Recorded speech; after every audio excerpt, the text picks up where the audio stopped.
All right, Benjamin.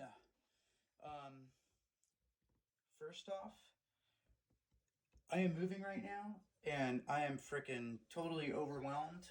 So I'm sorry about these being late, um, but I'm doing the best that I can. Um, and I want to make sure that I get them to you right. So I'm going to talk about a few things. Number one is the two things that will have the most effect on the best effect on your accuracy and your distance as far as the BB goes. FPS is a big one, but FPS is controlled. Normally for indoors, it's capped at 350 FPS, feet per second. Outdoors, it's usually 400. Uh, when you start getting into DMRs and snipers, now you're going up to about 500. There's a few. There's a lot of different factors that can go into it, but just generally speaking, 400 for outdoors, 350 for indoors, and everybody tries to get their FPS at like 346 or 348, but it's a good idea to um, you know give at least a little bit of leeway, especially if your gun has like a wide variation. Like sometimes like the Arcturus has really good compression, man. Like uh, I think the numbers on that were pretty much like within like four or five. But if they're chronoing you, and they usually do 10 shots, and you get 9 shots at 395, and the 10th shot goes 402. That's it. You can't use it until you know fix it. So basically, we'll start with BBs. You'll always want to have. As far as BBs goes, you asked about high quality and low quality BBs. Yes, there are high quality, and yes, there are low quality BBs. Um, BBs, pretty much all the BBs you'll ever see are made, I think, at 3 different factories. And at those factories, of course, there's varying degrees of ingredients and stuff like that goes into it. Also, after the BBs are made, they can be put through a polishing process. And like for example, a Novrich, these are .30s. Novrich, I think. I don't know if these will show up. Novrich does like a triple polish on his. Some BBs, they'll polish them once. Crappy BBs, they won't even polish them. But pretty much the go-to, and I'll send. You know what? I'll send you pics and links to the good stuff. But just offhand, Elite Force has kind of like your go-to, just good, solid, never let you down, always fly straight and true BBs. Um, Also, if you're doing indoors, first of all, you always want to have some .20s on you, just because that's what they chrono for. You don't necessarily have to use them for gameplay, but it's always good just to have some on you. Um, Now, indoors, you're good with .20s, and .25s. You don't really need anything above that. I guess you could roll with .28s. I mean, you could roll with anything you want, but because of the distances that you're shooting, it's like once you start getting above like 2.8, like once you start getting into like 0.30, 0.32, 0.36, that's going to be mainly for outdoors, and it's going to be mainly for distance and to fight like wind and stuff like that, you know, and also maybe to like go through like light brush, you know, like 0.20s, they hit a leaf and boom, they're dead. But you shoot a 0.36 and it has a greater chance of blowing through those leaves and hitting the targets behind them. But generally speaking, indoors, I just go with 2.5s, 2.0s, and 2.5s. Outdoors, 3.0s and 3.2s. A lot of people like to run 3.6s. Once you get above 3.2s, that's when it starts to get considerably more expensive. But 3.6s are good. Another thing to keep in mind too is that every single gun is different. So one gun might just you might throw 3.2s into it, and that might just be like the magic sauce. You know, it might that's it. That gun loves 3.2s. It'll fire them straight and true for days. You put a 3.6 in it, and it dies out. You know, or it just doesn't work, right? Um, and it could, well, generally it's there's a lot of factors that could go into it, but every gun is different. One of the main things that does affect that though is your air volume, the amount of air that's being pushed through the chamber, and also how deep you have your hop up set, which is what I'm going to go into right now. So, like I said earlier, there's two things that will give you the most control and make the most difference in airsoft, and one of them your um, is your hop up, and the other one is a tight bore barrel. Generally, when you get a stock barrel, it's I forget the exact specs on it, but it's not going to be a tight bore barrel. It's generally going to be your not bronze but brass, and it's going to be larger than 0.605. Once you get to 605, or it's 6.05, 6 millimeters, to 6.01, now you're in the tight bore barrel category. Um, a very, very few people like to run 6.0, but now you're getting to like the exact size of the BB, and you can run into problems with that. The Arcturus, I believe, is 6.02. I think it might be 6.01, but generally 6.02 is kind of the magic number.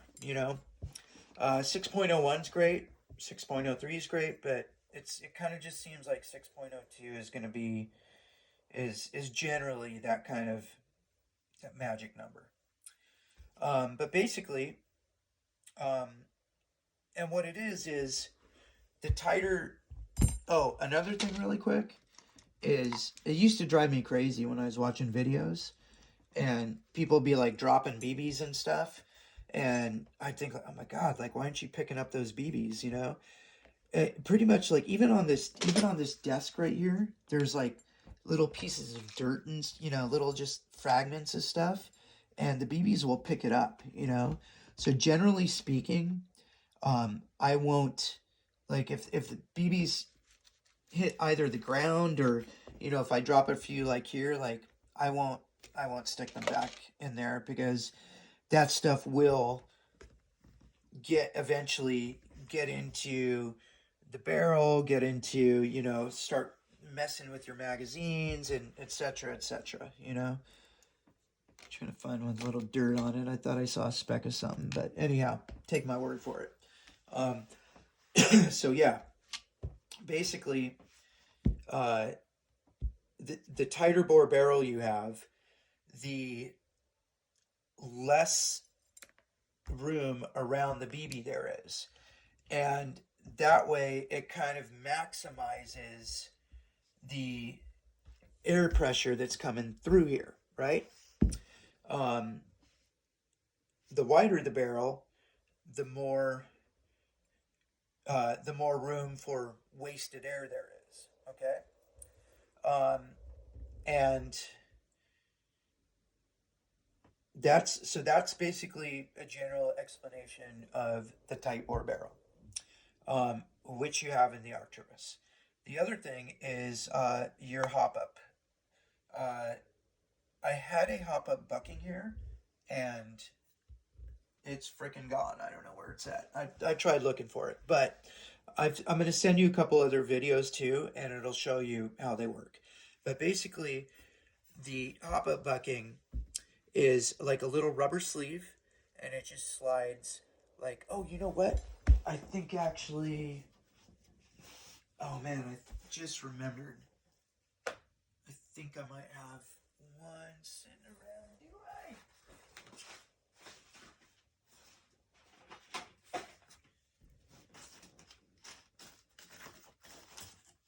Yeah, shoot. I do, but I'm not gonna chase it right now. All right. Anyhow, so the bucking slides like right over uh, this end of the barrel. This is the end that the BB comes out of. This is the end that the BB loads into. And so you have your hop up bucking, and then you'll have your hop up assembly. And basically, what it does is you put the rubber hop up bucking on.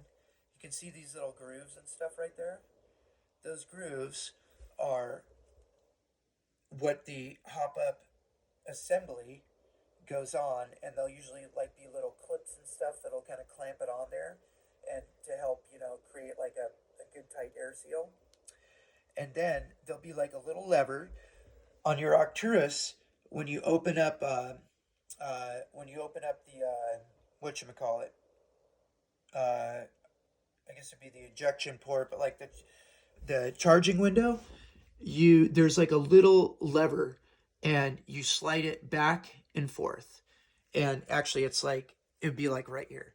You slide it, it's black. It's kind of hard to see at first, but you slide it back and forth, back and forth. And what that'll do is there's a little arm in there that presses down on the rubber bucking, right? Almost sounded like I was going to say rubber ducking, on the rubber bucking, and the further you slide it up, or on other hop ups, turn it up. They have a lot of them have wheels, especially on the M4 editions. The arm will, so you'll slide it up. The arm will press the rubber bucking in, right? You can actually look down the barrel. Oh, we good? Yes, we are. You can actually look down the barrel and see. I mean, this one doesn't have it in it, but normally you can look down the barrel and see, like, how much it's compressed, What that does is, when the BB goes through, gets shot through, it puts backspin on it. And when it comes out the barrel, with the backspin on it, it will travel further. If you don't have enough hop up on it, hop up adjustment, the BBs will die down. If you have too much hop up adjustment on it, I've had BBs literally go 10, 20 feet and then shoot straight up in the air. But if you have it set just right, the BBs will just travel straight forever and ever and ever and ever. Some people like to have it a little overhopped a little bit until it'll kind of fly out and go up, and then kind of drop down. Once you start getting into like the snipers and DMRs, like a lot of those guys will like to run them like that. Generally on an SMG or like a regular rifle or a pistol, you don't want that, because the range that you're usually shooting at, you want to make sure that what you're sighted on is what it's going to hit. You want it to be flying straight. Um, so that is that. And when you're a new player, this is like one of the very first things. Like this is going to be like the first teching thing that you're going to like learn, and need to do. Buckings will usually last, depending on your gameplay. I don't know. If you play a lot, probably switch one out every few months. Your barrel, however, you can clean, and you should clean all the time. And how it works is you get little strips of this isn't paper towel. It's like this like bamboo towel stuff. It won't disintegrate, and it doesn't really get. I mean, it might look on the edge here like there's little fuzzies, but it doesn't really shed. You know. Um, this is a used one right there. I was cleaning out another barrel the other day. So basically, what you want to do is you want to get it like that, kind of roll it up, right, and then you'll definitely want to decompress your hopping. Okay. What you should really do is remove your front assembly, take out the barrel, remove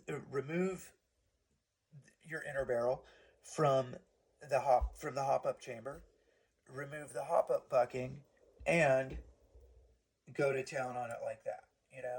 And you basically swirl it like this. This might be actually a little bit too big. I might have to cut this down a little bit, but it's pretty simple, self-explanatory. So you got it like that, and you're just gonna go, in and out, in and out. Yeah, that's in there pretty tight. And if you don't have your hop-up bucking to worry about, bam, you can just go bam, bam, bam, bam, bam, in and out. I will use polishing cream too. The brown stuff if I'm polishing a brass barrel, and the green stuff, green polishing compound, if I'm doing like a stainless steel or anything that's like silver colored, But when you're using a polishing compound, if it's not a crazy dirty barrel, I'll usually go through like 4 or 5 strips,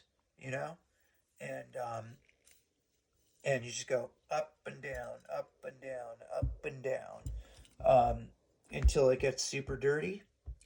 And that one's not super dirty yet. This one's pretty dirty. And then I'll just take it off, bam, and put a new one on there.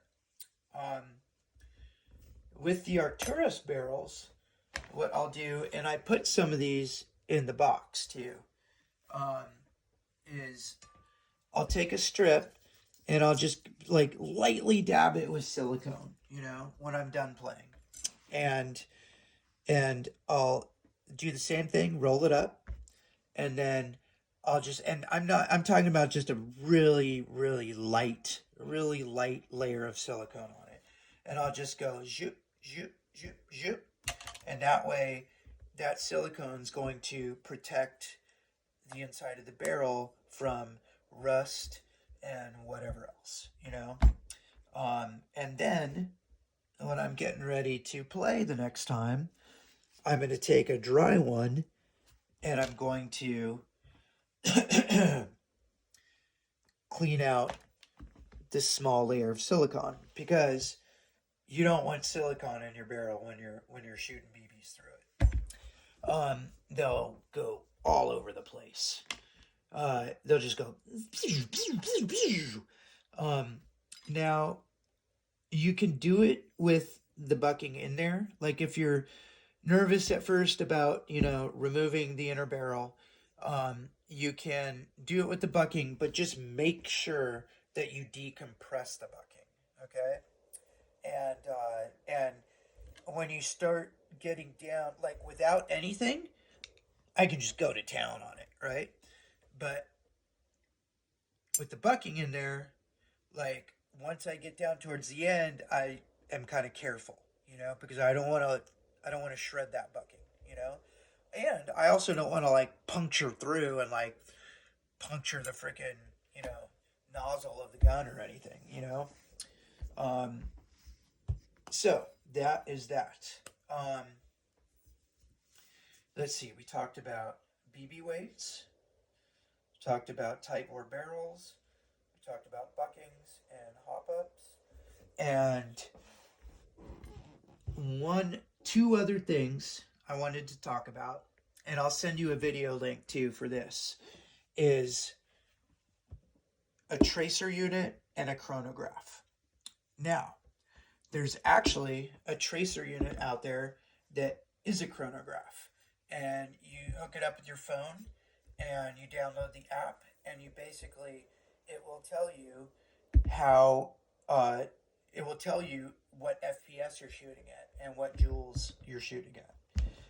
It's very, very handy. And also, with tracers, um, yes, I sent you some glow in the dark BBs. Yes, you have to have a tracer for them to work. I just didn't have anything. Oh, actually, I did have these black ones. I didn't have the knob riches at the time. I would have sent some of those. I did have the black ones, but I forgot that I had those. But a tracer unit is like really something that you're gonna want to have, and uh, it's a lot of fun, man. If you're an outdoor guy and you don't think you're gonna be doing indoors, like once you get that tracer, you might be like second guessing that, second thinking that. The tracer that I would suggest for starters is it's called the Ace Tech Lighter BT, and it's a tracer. It shoots. You can shoot it with green BBs, glow in the dark BBs, and you can shoot it with red glow in the dark BBs, and it's also a chronograph. Generally, green glow in the dark BBs, they, for whatever reason, they just take the glow. They look super awesome and rad. The red ones, not so much. This particular tracer unit, the lighter BT, it does probably better with the reds than most of the other ones, tracer units out there, but they're still not as cool as the green, I think. I mean, of course, you want to have red, but pretty much almost everybody, it's the same thing. They want to do red, they try green, and they stick with green. Um, so that's that. I'll send you a link for that. The other thing is you'll probably want to get a flashlight too, at some point. I would suggest getting the tracer unit / chrono unit before the flashlight, but flashlights can be really, really handy. And what's cool about this particular one, I use this Olight Valkyrie, 1500 lumens. It's freaking awesome. Um, and it's almost too awesome. I mean, like, oh, freaking give somebody a stroke. It's got the freaking button with it too. Bam, bam, bam. Um, yeah, the Olight PL Pro Valkyrie. This one is, there's this guy with a YouTube channel called Kraken Airsoft. This is his go-to one too. And what's awesome about it is it's freaking, dude, it's like, bam, good to go. Stick it on another gun,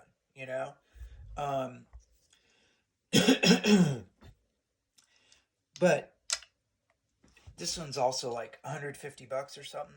There's plenty of flashlights out there for like $30-$40 that work just great. That they might not be 1500 lumens, but there's plenty out there that are like 600 lumens. You get for like $40, you could get like a 600 lumen flashlight that works great.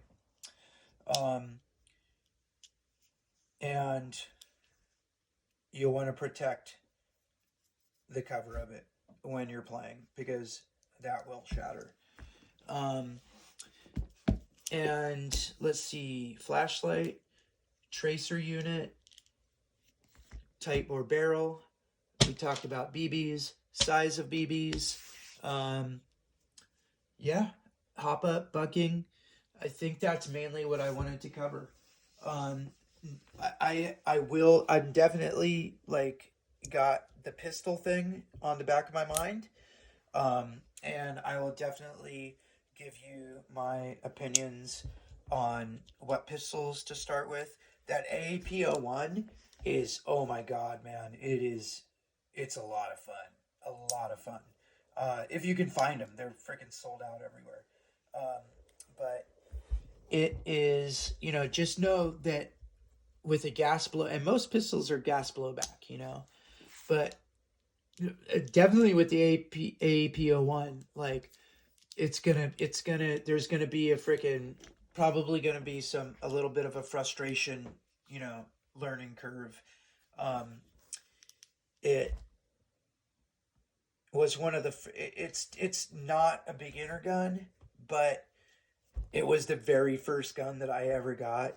And, I ended up learning a lot, I had to trouble. There was a good long period where I couldn't get more than a magazine through it, and just something crazy would happen, and I'd have to take it apart and figure out what was going on. But that's also part of the process too. So just know that with the gas blowbacks, whether they're pistols or rifles or whatever, with gas blowbacks, they're the most fun. They're the loudest. They're just like very satisfying, and uh, they, but they need a lot of maintenance and a lot of troubleshooting. Um, but luckily, there's a lot of shit on YouTube, So anyhow, yeah, man, I'll send you these other videos, and then I'm gonna dive into the pistol world with you. And if you got any other questions, just ask.